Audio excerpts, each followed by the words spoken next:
napapatunayan ko sa kanila na ako yung boss sa ating dalawa. Bakit? Pero bago nga pala mangyari yan ay pauwi pa nga lang pala ako ngayon galing sa trabaho. Kaya naman for the lakad muna ako palabas ng mall. Madami din pala ako dito nakasabay na palabas at kakakaut lang din sa trabaho nila. Grabe, isang nakakapagod na araw na naman ang natapos. Kawawa ka naman, napagod ka. At pagdating ko nga dito sa parking ng mga motor ay hinanap ko na agad ang motor ko. O teka, sa'yo ba yan? Nag-face mask na nga rin pala ako agad dito kasi para wala na makakilala sa akin. Mahirap na, baka kasi inaabangan ako dito ng mga pinagkakautangan ko. Di kaya ng mga taong na-scam ko. Kaya naman nung nasigurado kung walang nag-aabang sa akin ay agad-agad na akong umalis. Kasi baka may magsumbong pa sa akin sa pulis. At pagdating ko sa bahay ay eto ang nangyari. Mami, Yes. diba ngayon kakauwi ko lang galing trabaho. Oh. Ngayon, habang pauwi ako, naisip ko, napapatunayan ko sa kanila na ako yung boss sa ating dalawa. Bakit? Wala na, ako yung boss. Ngayong gabi, ako yung magiging boss. Walang iba kundi ako lang. Kaya lahat ng gusto ko, sa ayaw at sa gusto mo, gagawin mo. Dahil ako nga yung boss. Kaya magbibihis muna ako ha. Teka lang. Saan ka kumukuha ng lakas ng loob? Basta, ito yung basta Sa kaya, camera ka lang naman, boss. kaya ito nga ha, ito papatunayan ko sa kanila na boss ako ha. Kaya magbibihis lang ako bago ako na yung boss mo, okay?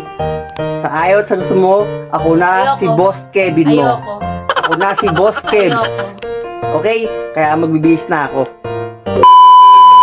Kaya naman ang masabi ko sa kanya na magpapakabos ako ay nagbihis na ako. Hinubad ko na nga agad-agad yung jacket ko kasi nga init na ako. Paano ba naman kasi ay sobrang kapal nito. Pero syempre mas makapal ang mukha ko. At pagtapos ko nga magbihis, ito na ang nangyari. Wow. Ganyan ang pormahan ng mga boss. Ang pangit. Kasi, alam mo, Busabos. papatunayan ko sa kanila na ako yung boss dito. Oh. Ha? Kanya ba yung boss, oh? Pormahan yan ng mga boss, boy. Anong naisip mo? Naka-necktie, boy. Kaya lahat ng gusto ko, gagawin mo. Oh. Sa gusto mo, Ayoko. gagawin mo lahat yun. Ang Kaya ako pangit. na ang magiging boss. Kaya nga dahil ako na ang boss dito ay pinaglaba ko na siya. Ang sabi ko sa kanya, laban niya lahat ng damit ko kasi ako ang boss niya. Wow! Ang lakas mo talaga, boss na rin kita. At pagkatapos niya maglaba, sabi ko sa kanya, magwalis din siya.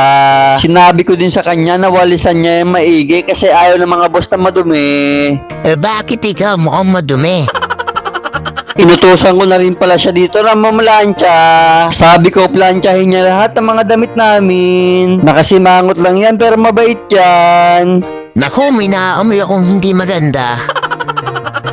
At pagtapos niya nga mamlansya, sabi ko sa kanya magluto siya ng ulam kasi nagugutom ako.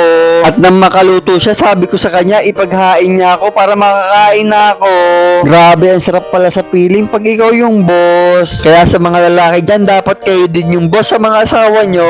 Kaya nung kumain na ako, sabi ko sa kanya subuan niya ako kasi ganun ang mga boss. Wow! Ang sarap ng buhay ah.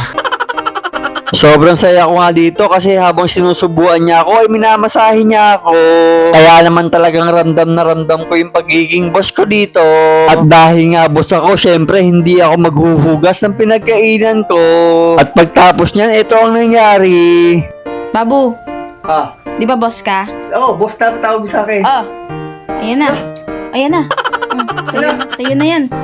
Boss ka pala ha. Hindi, boss ka pala ha. Diba? Lumayas ka. Doon, matulog ka sa labas. Lakad. Bakit di ba ako yung boss? Hindi, lakad, labas. May naiwan ka pang damit. Ayun boss ka pala ha. Boss ako boss eh. Nabuso mo ako ngayon ha. Labas. Doon ka matulog. Mamaya bibigay ko unan mo. Labas. Bosabos.